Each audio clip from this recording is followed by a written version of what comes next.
I'll do this. And here, over here. Didn't get it going? Just gonna record.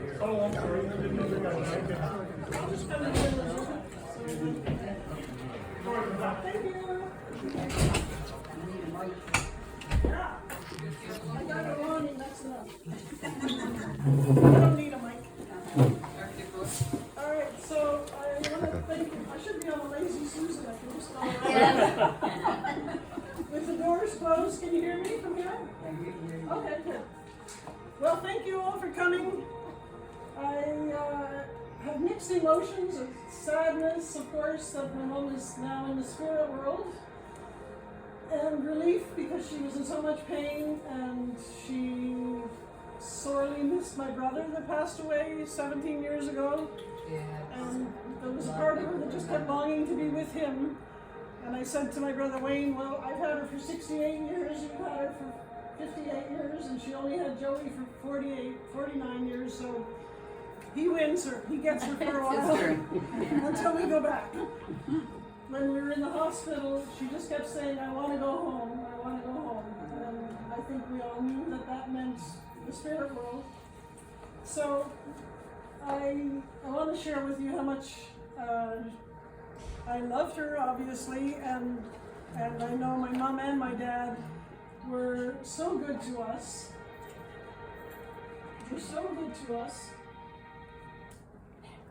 Thank you. And I think I'll sit down. So she has a place of honor here in her blue velvet bag and on a blue velvet throne. I'm waiting to get the perfect urn and I haven't found it yet, so we'll see. But she chose not to have a funeral or a wake or any of that. She didn't want to be on view. So I honored that, but she didn't say anything about having a celebration of life, so we're taking liberties. So she got 3 of them. Yeah.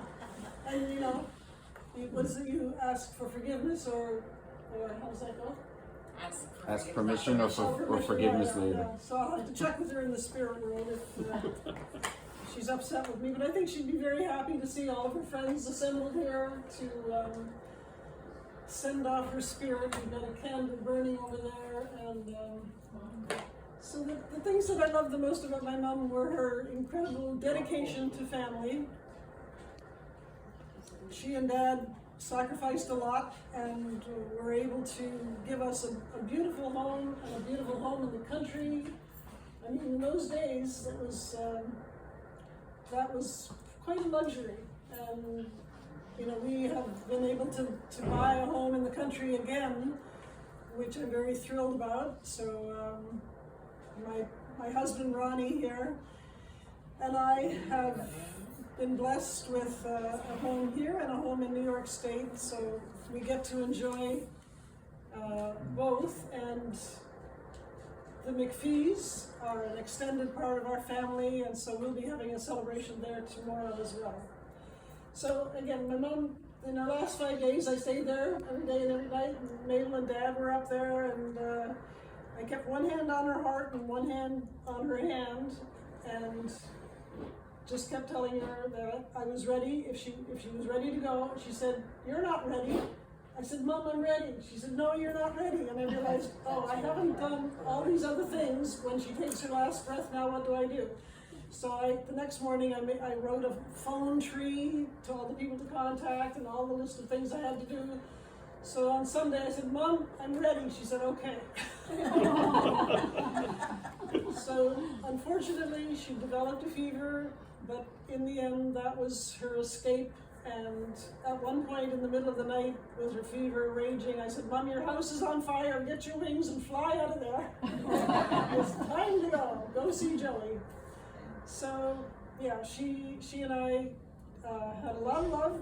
We fought tooth and nail, but we always made up. And I think that's a sign of a good relationship, that we spoke our minds, and she was always supportive, no matter what decision I made. So one can't ask for more than that. So she had a life of dedication to family at first, but then when she had the empty nest, she and Dad amicably split up, and she decided she was going to follow her kids.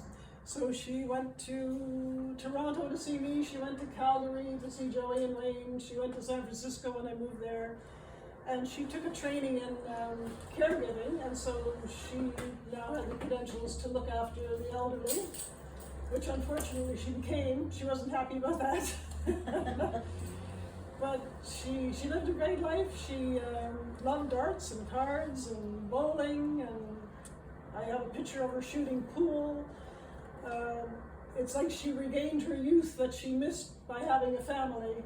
So she I would say, squeezed the juice out of life and made lemonade out of whatever happened. There was a couple of things I wanted to share. After she passed,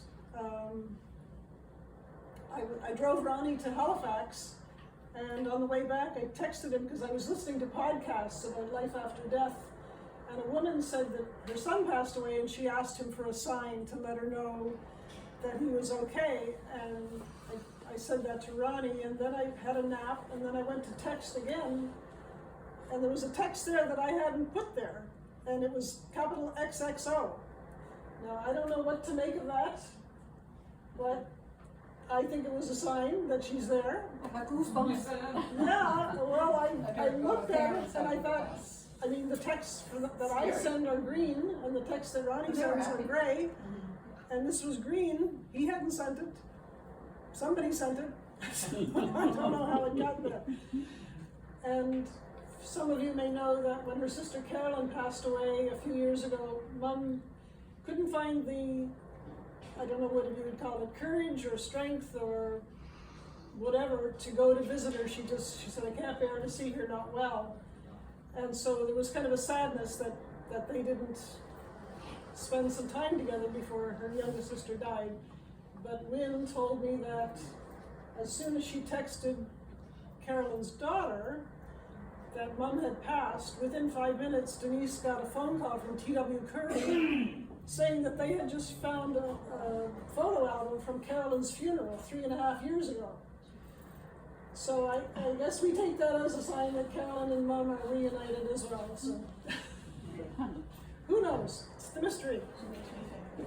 So I am going to open the floor up to anybody that might like to say something about Mom or a funny story, a memory. I don't know. I'm not going to go around the circle and put people on the spot, but if you just want to raise your hand and share any anecdotes or whatever for the group, well, you're most welcome to. I remember one time you invited us up to your cabin or whatever it was in East Bay, and then your mother was so kind, she invited us, me and another friend of mine. Yeah. And we got there, and she handed me a tent. She handed you a what? The tent. A tent. You're welcome, but you're sleeping outside. And we had it put together, and it started raining and all that there, but she was a very kind I person. don't remember that. Oh, I do. I Oh yeah, you were there. You too. Oh my gosh. Okay. All right. Well, we'll have to talk more about that later. And did you sleep in it? Well, we had no choice. But it started raining, so it was kind of wet. Oh my goodness. Okay. You survived. So I survived. I wanted to introduce a few people, just if you don't know. So Joey Jr. is Joey, my brother's son, and my husband, Ronnie. Joe Benjamin and Susan Benjamin. Susan I've known since grade primary, and her husband. My dad, Joe O'Day, Glorias, I say has been or was been or ex-husband. They've been very good friends for years. And you said Donna is your name? No, Debbie? No. And yeah, she's helped set this all up, and I really deeply appreciate that. Maybe you can say your name as you go around and how long you've known Mom or what you remember about her. First of all, Yes. thanks for introducing me. I'd like to say about Gloria, she used to sit over there right where her picture is, and she was the puzzle whiz. Yes. And she could put a puzzle together, the hardest puzzle of all. Yeah. And she could put the puzzle together. And Patience of the saint. many days we sat together putting the puzzle together and just having a laugh, which I could still see her sitting there now. Well, people live in our hearts and our minds once their body is gone, yeah.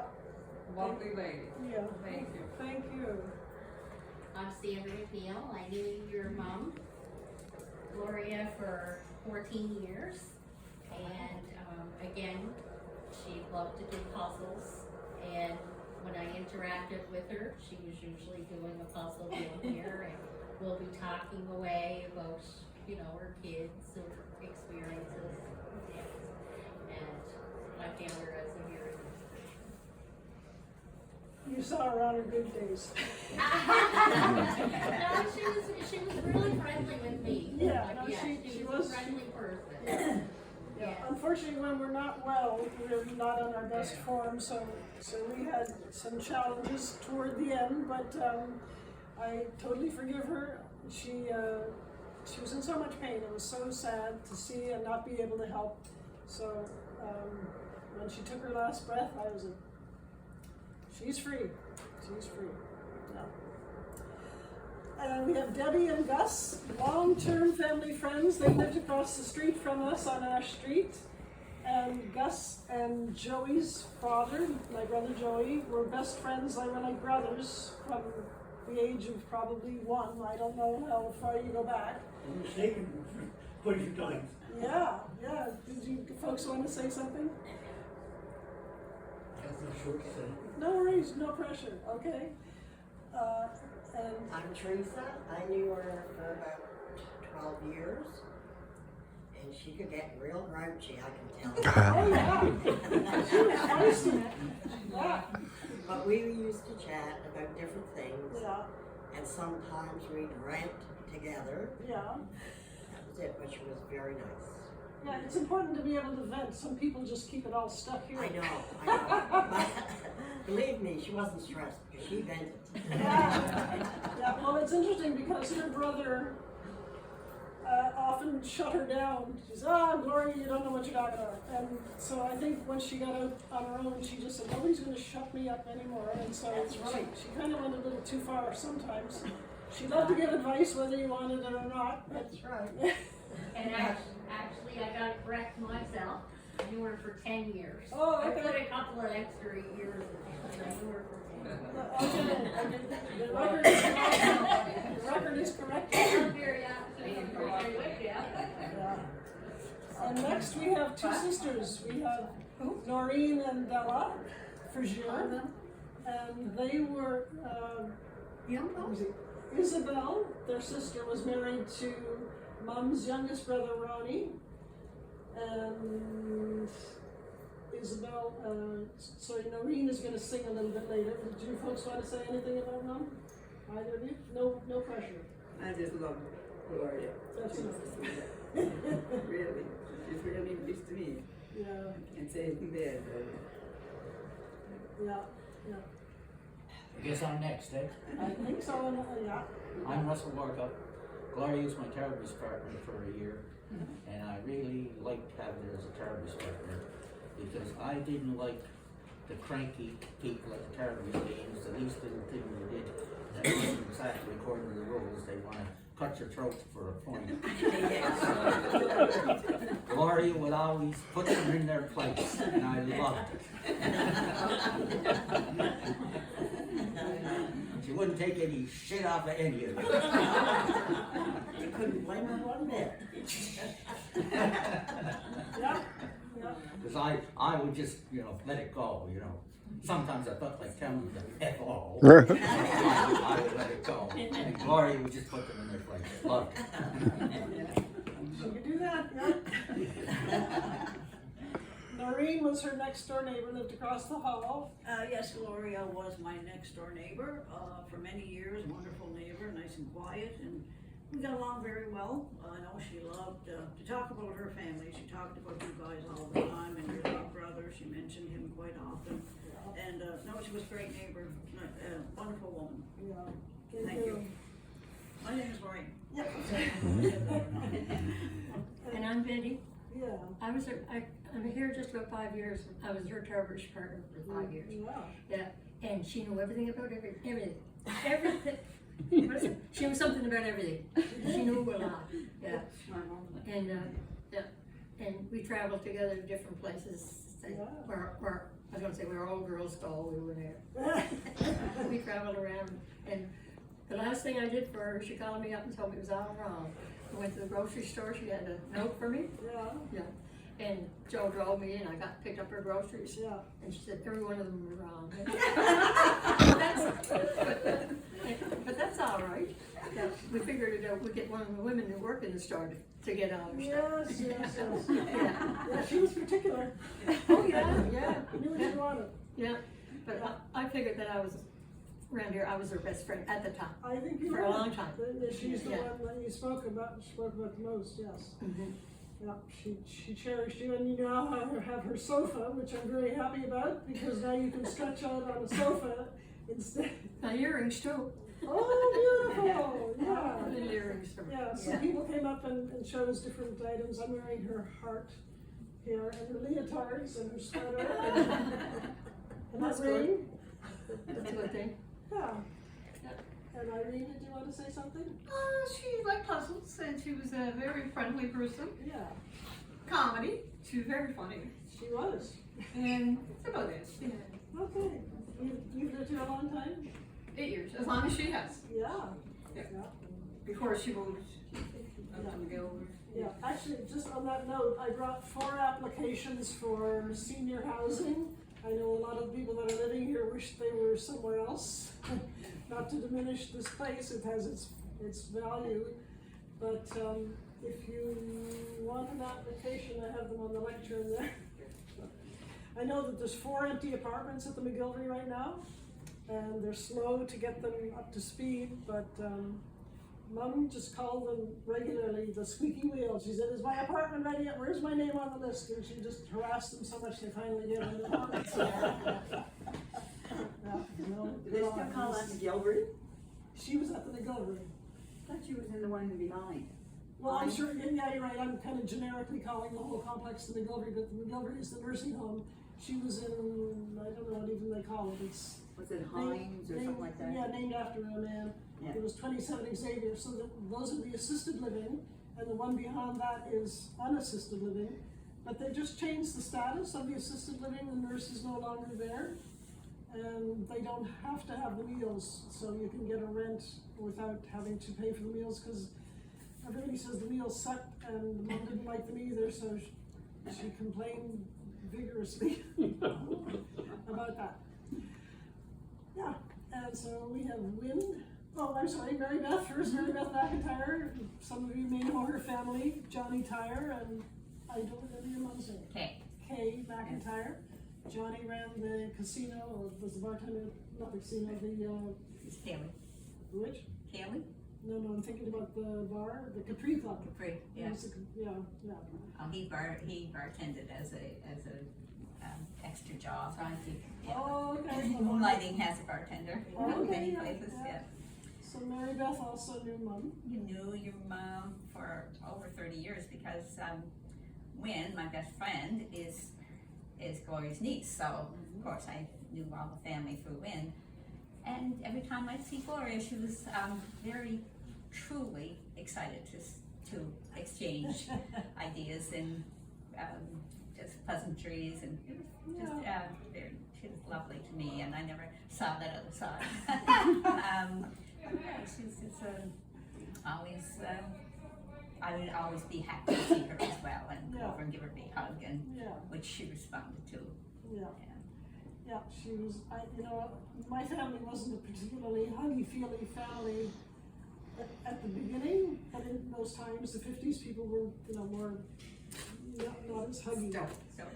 Yeah, but I went away to Toronto and I came back and I was all huggy, and then, so it kind of grew from there. Yeah. Thank you. Yes, so I'm Wynn. And just listening to everything, I don't really know where to start. I've known Gloria since day one. Not my day one, not her day one. Yeah. And her and Uncle Joe were a huge part of my childhood. Again, in Irish Vale, because mom and dad's cottage was there, and they were in their first cottage and their second cottage. And Wayne, her youngest, was more like my brother in a lot of ways. We grew up, my brother and I and Wayne were, the three of us were together all the time. And I always, Gloria was home, and always, like when we were kids at the country, it made such a difference for Uncle Joe and Gloria to be there, because we had the two properties to run between, and there wasn't something going on at our house, there was something going on at their house, and their house always had a little more, like Uncle Joe had a fire on, and Gloria there was always Kool-Aid and peanut butter sandwiches, and it just, it seemed like we were in and out up there a little more than home. Gloria wasn't just strict about all that as Dad was, and but it made a difference. It was like having two families for all those years bringing us along. Like it really, Pam was older, so she was kind of gone before we were running around like that up there. She was your number one babysitter. She was our number one babysitter, yeah, that's right. So, and then when Gloria busted out from being married and decided to try different things, it was nice. It was nice to see her growth. She was fiercely independent. Yeah. And I think sometimes that some of the struggles that people are talking about with her is because of that. She was so determined to stand her ground that there wasn't a softness about other things a lot of times. I think that's probably a good way how I feel about it. Yeah.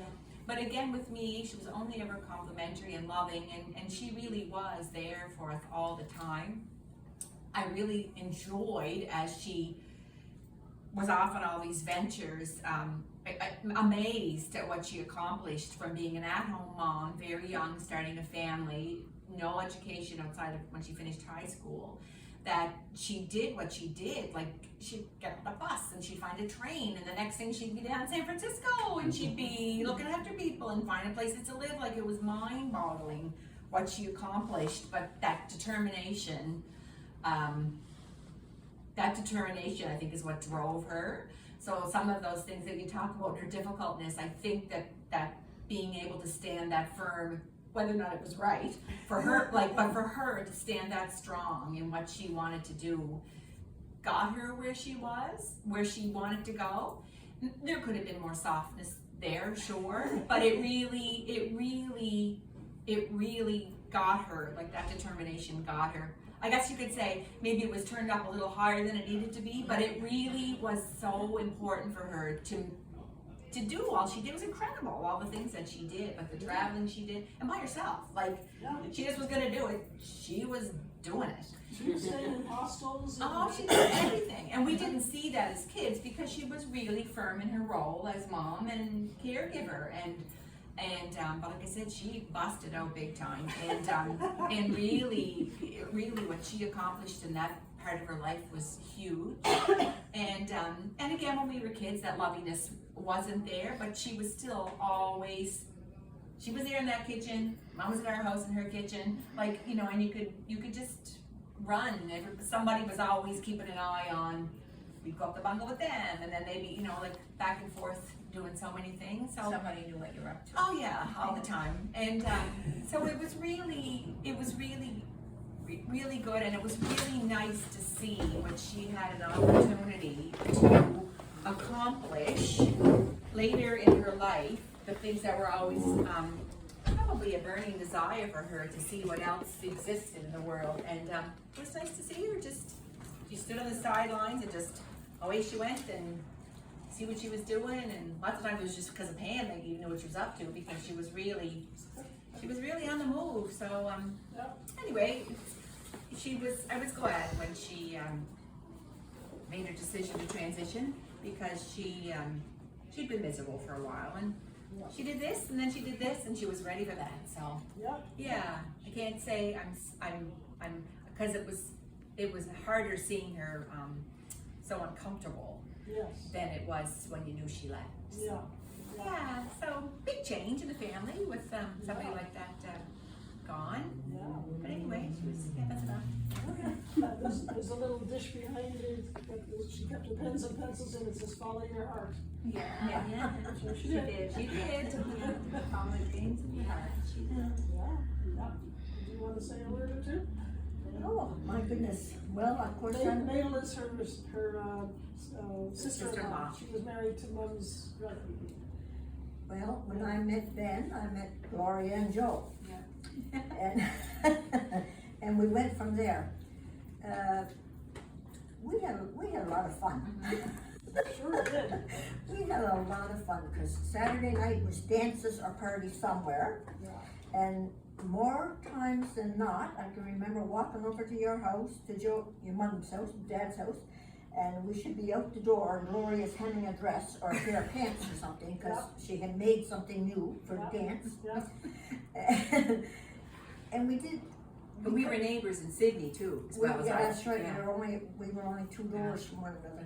But with the properties in Irish Vale, as like Wynn said, Joe and Gloria were a second set of parents for us, for my kids. And while Pam and Joey were older, Wayne was one of the 3 that was always at our house, or they were at theirs. And so we grew up depending on one another, always having one another's back, I think. And I was married 34 years when Ben died, and I can say to this day, with all of the years and all of the times that we spent with family, I have never had, or nobody has ever had a word with one another. Nobody ever got mad at me or said anything, or I always had a great relationship with the McCaffreys and the O'Days. But anyway, we had a lot of great times, and like you said, when Joe and Gloria stood for us when we got married. Oh, I didn't know that. And they were at our 25th anniversary. We had a big party. And then it was just after that that things went. Changed. The nest was empty. Everything changed, and Gloria went her way. And there would be years when we wouldn't see Gloria. Yeah. But we always saw Joe. Joe was always around. He was the anchor. Yeah. But anyway, it has been a wonderful life and a wonderful relationship for me and the families. And still is, and will be for a while. I'm going to be here for at least another 9-10 years. Good. I'm not going until 93, so I got a while.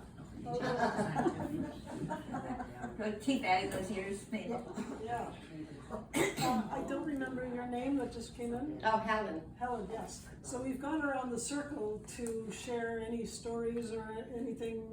There's no obligation, but if you wanted to say something about Mom, you're. I used to do the puzzle a lot with her. Yeah. Yeah, and she was like, she could be a little sarcastic at times. But that was her, and she was very funny too, and very cooperative in doing the puzzle, yeah. We had a lot of fun times together. Oh, good. Yeah. I'll miss her a lot. Yeah. I do miss her. Yeah, well, one of the people at the Gilbert yesterday wrote something in the best book. I'm going to read it to you. It's kind of funny. She said,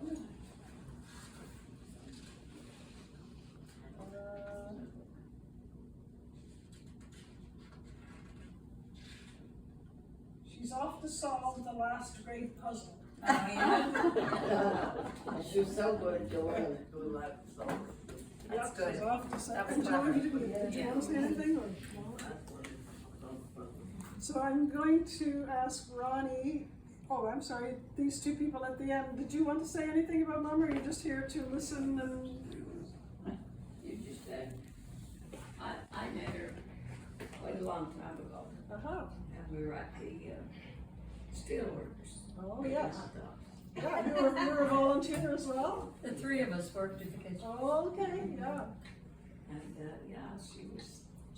she was a very strong person. Well, that's a nice way to put it, yeah. Very strong. She was a take charge kind of person, huh? I thought she was great for all she did. Yeah, well, thank you, yeah. We were opposites. Yes, Yeah. yeah. So I was kind of mealy mouthed. She was good, she did everything, she looked after everything. Yeah, yeah, she, sometimes there's an expression, too many chiefs and not enough Indians. She was certainly a chief. Yeah. Take over. Yeah, well, she was great at, I mean, she volunteered, she, worked at Club 55 and at the Legion, and, yep, she, no problem rolling up her sleeves and getting things done. The first time I had party here, Yeah, Gloria, she was making the coffee and the tea. yeah, So then after that, like she put the chairs together and everything. She was sick at that time. yeah. I didn't know. But, Yeah, she was rather stoic, I tough, never she asked didn't her. want people to know how much she was suffering, but Yeah. she's free now. Yeah. She Mike, also, excuse me, she also told me a few stories when she lived